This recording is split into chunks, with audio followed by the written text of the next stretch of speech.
कभी एक समय पे सृष्टि और सन्नी बहुत प्यार करते थे।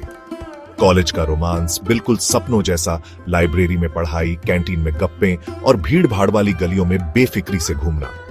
लेकिन किस्मत को कुछ और ही मंजूर था। कॉलेज के बाद दोनों के करियर अलग अलग हो गए।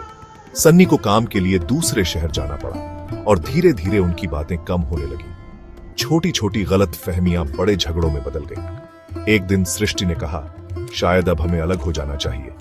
सन्नी ने बहुत कोशिश की उसे मनाने की, लेकिन सृष्टि का फैसला पक्का था। दोनों अपने अपने रास्ते चले गए, लेकिन दिल ही दिल में प्यार अभी भी बाकी था। 6 साल बीत गए। सृष्टि और सन्नी अपनी जिंदगी में आगे बढ़ गए, या कम से कम कोशिश तो की। लेकिन फिर एक दिन किस्मत ने करवट ली। एक शादी में अचानक उनकी मुलाकात हो गई। गुलाबी साड़ी में सृष्टि बेहद खूबसूरत लग रही थी। सन्नी पहले से ज्यादा मैच्योर और कॉन्फिडेंट। उन्होंने एक दूसरे को देखा और एक पल के लिए सब कुछ थम सा गया। सन्नी ने हिम्मत जुटाकर पूछा, कैसी हो? सृष्टि मुस्कुराई, मैं ठीक हूं, और तुम? बातें होने लगी।